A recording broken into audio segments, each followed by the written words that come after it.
जय सिया राम। मैं आचार्य राजेश श्री राम जन्मभूमि अयोध्या से। प्रिय दर्शकों, कलयुग के राजा राहु जो धोखा, छल, प्रपंच आदि के कारक हैं, सोशल मीडिया के कारक हैं, वो राहु 18 मई को कुंभ राशि पर गोचर करने जा रहे हैं।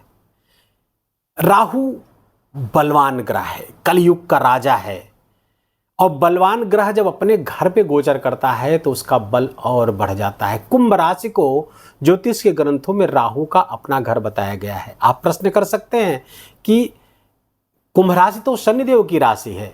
हाँ, बिल्कुल सही है कि शनिदेव की राशि है, लेकिन इसके कोलॉर्ड राहु बनते हैं, सहस्वामी बन जाते हैं राहु।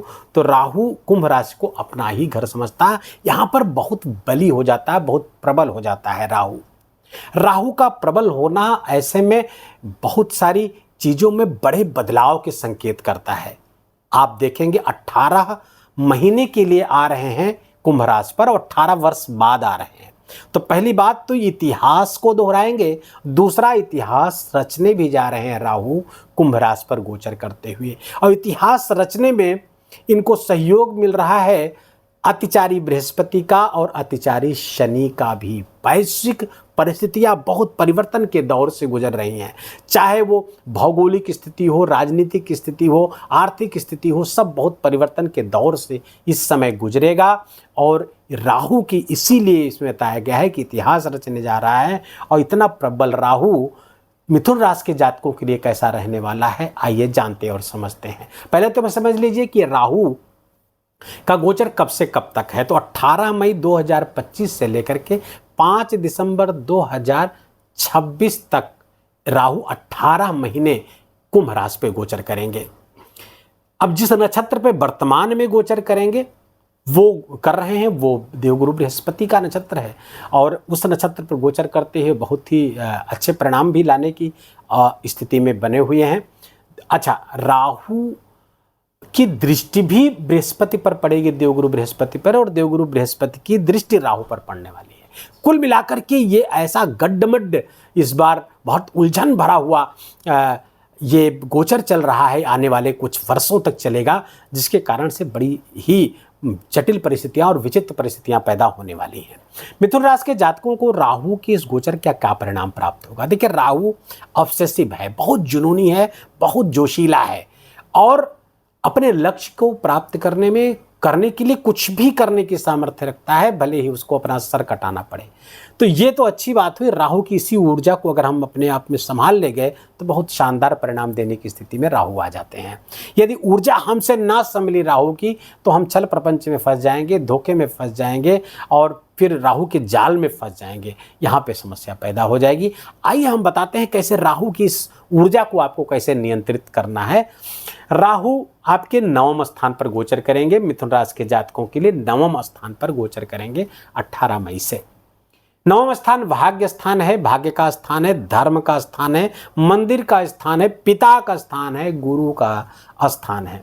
अब चूंकि अपनी ही राशि पर है तो इन भावों को बढ़िया करने की स्थिति में आएंगे, अर्थात धर्म से आप अपने आप को जोड़ पाएंगे, धार्मिक गतिविधियों से जोड़ेंगे, धार्मिक यात्राएं करेंगी, लंबे दूरी की यात्राएं भी आप करेंगे, और फॉरेन से भी जुड़ने के चांस आपको इसमें मिथुन राशि के जातकों को विदेश से जुड़ करके बड़े लाभ कमाने की स्थिति में आएंगे। अच्छा, लाभ की स्थिति क्यों आएगी?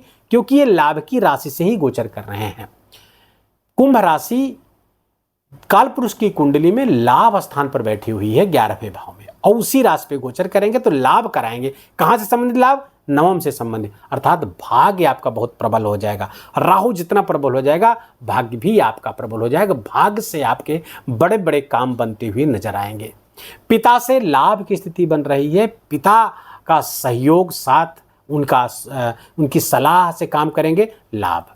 देवगुरु बृहस्पति का ये घर होता है कालपुरुष की कुंडली में, यहाँ के कारक होते हैं देवगुरु बृहस्पति। तो गुरु से जुड़ करके भी ये बड़े लाभ की स्थिति देने में समर्थ हैं। तो आपका जो मेंटर होगा, जो गुरु होगा, या गुरु सदृश लोग जिनसे आप सलाह लेते हैं, उनकी सलाह पर आप काम करेंगे तो आपको विशेष लाभ की स्थिति। मंदिर से स्वयं को जोड़ के रखेंगे, क्योंकि भाव मंदिर का भी है, मंदिर से जुड़ करके आप। अच्छा, यहाँ पर धर्म के पालन में अपने रिचुअल्स के पालन में राहु आपको बड़ा रिजिड बनाएगा। ये अच्छी बात है, क्योंकि यही राहु आपको अलग अलग राशियों में नवम भाव पे राहु अलग अलग परिणाम देता है। लेकिन जब मिथुन राशि की बात करेंगे तो राहु यहाँ पर आपको धर्म से जोड़ेगा, धर्म के क्रियाकलापों से जोड़ेगा और बहुत ही मजबूती से उसको फॉलो करेंगे आप, और वही धर्मो रक्षति रक्षता, फिर धर्म आपके पक्ष में आ जाएगा, जिससे आपका भाग्य बढ़ेगा और बहुत सारे लाभ की स्थितियां बनती हुई दिख रही हैं। राहु की जो दृष्टि है, दृष्टि की बात करें तो उसकी जो 5वीं दृष्टि है आपके राशि स्थान को देखेगी। अब ये जो यहाँ पे जो राशि है, तीसरी राशि है, मिथुन राशि है। मिथुन राशि राहु के लिए ना शत्रु है ना मित्र है, सम राशि है। तो यहाँ पर राहु की जो दृष्टि के कारण जो प्रभाव पैदा होगा, कोई नकारात्मक प्रभाव पैदा नहीं होने वाला। हाँ, बहुत सकारात्मक भी यहाँ रहने वाला नहीं है, लेकिन फिर भी यहाँ से संबंधित नकारात्मक ना मिले तो सकारात्मक ही समझिए उसको। राहु यदि कोई नकारात्मक परिणाम नहीं दे रहा है तो समझ लीजिए वो सकारात्मक ही है आपके लिए। यहाँ पर बैठ करके आपकी माइंड में क्लैरिटी आएगी। हाँ, मेंटल फॉग नहीं होने देगा, माइंड में क्लैरिटी आपके रहेगी, क्या करना है, कैसे करना है। आपको अपने डिस्पोजिशन पे काम करने की, अपनी पर्सनालिटी को बेहतर बनाने की, अपने निर्णय लेने की क्षमता को बेहतर बनाने की आवश्यकता होगी। राहु इसमें आपकी काफ़ी मदद करेगा। आप इनिशिएटिव लेंगे तो राहु इसमें आपके लिए बहुत मददगार सिद्ध होगा। राहु की जो 7वीं दृष्टि है वो आपके पराक्रम स्थान पर पड़ेगी। अब ये शत्रु राशि है, राहु की ये दृष्टि खतरनाक दृष्टि है। अब कहाँ पर पड़ रही है? तृतीय स्थान पर पड़ रही है, और तृतीय स्थान पराक्रम और पुरुषार्थ। तो सबसे बड़ा है कि आप जो इनिशिएटिव लेंगे, जो आप प्रयास करना प्रारंभ करेंगे, उसमें राहु इल्यूजन की स्थिति लाएगा, भ्रम की स्थिति लाएगा।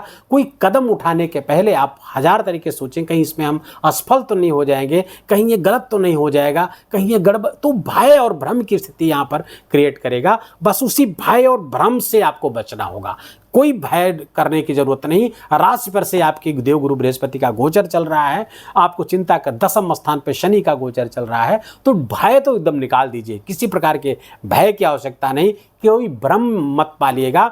आप अच्छा करेंगे, बेहतर होगा, भविष्य आपका बहुत अच्छा है। थोड़ी सेटबैक्स आपको कुछ देखने को मिल सकती हैं, लेकिन वो कुछ समय की बात होगी, आगे चल के बहुत अच्छा होगा। भाई बहनों से मनमुटाव की स्थिति पैदा करेगा। ध्यान रखिएगा, जब भी ऐसी स्थिति पैदा हो, अपने एंगर से, छोटे भाई बहनों से मनमुटाव या कुछ विरोध का सामना, तो समझ लीजिए कि राहु यहाँ पर कुछ चाल चल रहा है। सतर्क हो जाइए, सचेत हो जाइए और राहु की चाल को विफल कर दीजिए। यहाँ पे अच्छा, ये यहाँ कम्युनिकेशन का भी भाव है, तृतीय स्थान मार्केटिंग आदि का भी भाव है। तो यहाँ से राहु की दृष्टि पड़ेगी, वहाँ पे कन्फ्यूजन क्रिएट करेगा। तो भाषा बहुत इल्यूजनरी भाषा मत बोलिए, क्लियर कट बोलिए। जो बात कहना है, मार्केटिंग के क्षेत्र में है, सेल्स के क्षेत्र में है, मीडिया में काम करते हैं, सोशल मीडिया में काम करते हैं, तो भाषा को बिल्कुल, लैंग्वेज को अपने बहुत अच्छी रखिएगा, शब्दों को चयन बहुत अच्छा होना चाहिए। अन्यथा चूंकि शत्रु दृष्टि है तो पर आपका नुकसान भी कराने की सामर्थ्य रखता है राहु इतना प्रबल है कि चंद्रादित्य विमर्दनम है। चंद्र और राहु का भी मान वर्धन करने वाला, चंद्र और सूर्य का भी मान वर्धन करने वाला राहु, इतना बली राहु होता है। तो यहाँ पर थोड़ा सतर्क रहना पड़ेगा, सचेत रहना पड़ेगा। राहु की जो 9वीं दृष्टि है आपके 5वें स्थान पर पड़ रही है। यहाँ पर जो राशि है वो तुला राशि है। तुला राशि राहु की मित्र राशि है, तो मित्र राशि पे राहु की दृष्टि होगी। इस प्रोजेक्ट पे बहुत अच्छा, यहाँ प्रसन्नतापूर्वक इस प्रोजेक्ट पे काम करेंगे। तो प्रोजेक्ट पे काम करेंगे तो क्या क्या बढ़िया कराएंगे? तो पहले तो संतान से संबंधित अच्छे संतान का भाग्योदय कराएंगे। संतान के आपके भाग्य से संतान का यहाँ पर बहुत अच्छा होता हुआ दिख रहा है। संतान से बहुत अच्छी अच्छी खबरें आती हुई यहाँ दिखेगी। हाँ, उसकी एजुकेशन में बेहतर हो सकता है। इन्वेस्टमेंट संबंधी निर्णय आप अच्छे लेंगे, इन्वेस्टमेंट में लाभ कराएगा। राहु जो इन्वेस्टमेंट से लाभ कराने की स्थिति में है, तो निवेश आदि में बहुत लाभ कराते हैं। जो भी निवेश आप करना चाहते हो उस निवेश से आपको लाभ होता हुआ दिख रहा है। हाँ, निवेश किस क्षेत्र में करें, कहाँ करें, इस सब आपकी कुंडली से आपके डिसाइड होगा, लगन कुंडली से। तो उसको अभी एक बार देखना जरूरी है, किसी बुरे ग्रह की दशा वगैरह ना चल रही, इस बात का ध्यान रखना होगा। हाँ, निवेश से लाभ होगा, लॉन्ग टर्म में ये निवेश से लाभ कराने की स्थिति में। हाँ, बड़ा बैलेंसिंग अप्रोच भी देंगे आप। निवेश ऐसे आँख मूंद कर करने वाले नहीं हैं, सब जानबूझकर आप बहुत ही सोच समझ करके आप करेंगे, बुरा एनालिसिस करके करेंगे तो ये अच्छा ही होगा। क्योंकि यहाँ पर तुला राशि है, बहुत बैलेंसिंग अप्रोच है। प्रेम आदमी भी बहुत बैलेंसिंग अप्रोच देगा। संतान के साथ, शिक्षा के साथ, हायर एजुकेशन की तरफ आपका इंटरेस्ट आपका बढ़ेगा। कुछ अकल्ट साइंसेज के प्रति आपका, कुछ ज्योतिष, अकल्ट साइंस, तंत्र मंत्र आदि के प्रति भी आपका झुकाव इस बीच बढ़ेगा। मंत्र जप में विशेष श्रद्धा इस 1.5 वर्ष में आपकी पैदा होने वाली है, वो राहु पैदा करेगा। मंत्र जप, ये 5वां भाव मंत्र जप का भी है, चैंटिंग का भी है, तो मंत्र जप में भी विशेष लाभ की स्थिति आपको पैदा करेगा। किसी मंत्र के रिपीटेशन की स्थिति यहाँ पर आती हुई दिख रही है। राहु का ये जो मैंने प्रभाव बताया, इसमें कुछ नकारात्मक प्रभाव है। तो नकारात्मक प्रभावों को कम करने के लिए और सकारात्मक प्रभावों को और बढ़ा देने के लिए, उसको और समृद्ध करने के लिए क्या उपाय किए जाए। तो सबसे पहले या आप देखें कि 7वीं दृष्टि थोड़ा खतरनाक होती हुई दिख रही राहु की, तो इसके लिए क्या करें, बुधवार को मछली, जिंदा मछली खरीद करके नदी में प्रवाहित करें। जितनी बार कर सकें आप कर दें, संख्या भी कोई निर्धारित नहीं है, जितना आप कर सके करते रहें। दूसरा है नील सरस्वती स्तोत्र का पाठ अवश्य में करिए। छोटा स्तोत्र है, आप पाठ करिएगा, गूगल कर लीजिएगा, नील सरस्वती स्तोत्र नोट कर लीजिए और इसको आप गूगल करेंगे मिल जाएगा। इसका पाठ आप रोज करिए, कम से कम 3 बार जरूर करिएगा, छोटा स्तोत्र है। और राहु के पौराणिक मंत्र का जप जरूर करिए। कलयुग में पौराणिक मंत्र का विशेष लाभ प्राप्त होता है।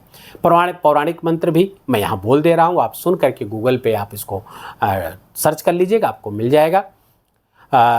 अर्धकायम महावीर्यम चंद्रादित्य विवर्धनम सिंह का गर्भ संभूतम तम राहुम प्रणमाम्यहम, ये मंत्र है। इसका भी 108 बार आप जप करेंगे तो राहु का परिणाम आपके लिए बहुत बेहतर होगा। नकारात्मक प्रभाव से आप बिल्कुल बच जाएंगे।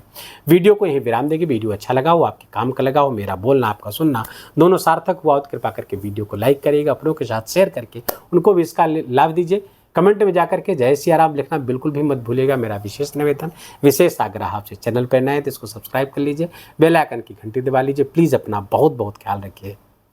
जय जय सिया राम।